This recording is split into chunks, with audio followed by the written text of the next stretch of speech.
என்னங்க இந்த கோழி வந்து என்ன குளிச்சுட்டு நல்லா குந்த வச்சு உட்காந்துருக்குன்னு பார்க்குறீங்களா? நான் ஃபஸ்ட் டைம் ஓடிஜியில் வந்து கிரில்டு சிக்கன் பண்ண போகிறேங்க. அதுக்காக தான் மசாலாலாம் தேவையானதை எடுத்து தடவிட்டு அதை ஒரு 6 மணி நேரம் ஃப்ரிட்ஜில் வச்சு ஊற வச்சு நான் எடுத்துக்கிட்டேங்க. இப்போ இதை கையும் காலையும் நல்லா கட்டி போட்டுடலாங்க.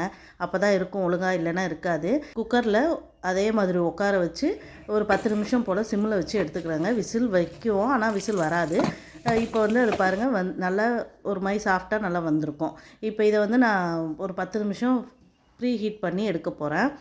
இது ஏன்னா இந்த ப்ராசஸ் ஏன் நான் குக்கர் ப்ராசஸ் பண்ணேன் அப்படின்னா, நான் ஒரு வீடியோ பார்க்கும்போது அவங்க சொன்னாங்க வேகவே இல்லை 2 மணி நேரம் ஆச்சு அப்படின்னு. அதனால் எனக்கு பயந்துட்டு இந்த மாதிரி பண்ணேன். ஓடிஜியில் வைக்கிறதுக்கு முன்னாடி இந்த கம்பியில் இந்த மாதிரி சொருகணும். கை கால் கட்டினா மட்டும் பத்தாது, இந்த மாதிரி சொருகி நல்லா ஸ்க்ரூலாம் போட்டு தாங்க வைக்கணும். எனக்கு அது சரியாகவே வரல. நான் மாற்றியெல்லாம் சொருவிட்டு இருந்தேன். எங்கள் வீட்டில் எல்லோரும் செத்த கோழியே எத்தனை தடவை தான் சாவடிப்பேன்னு வம்பிழுத்துட்டு இருந்தாங்க. நெக்ஸ்ட் வீடியோவில் கண்டினியூ பண்ணலாம். பாய்ங்க.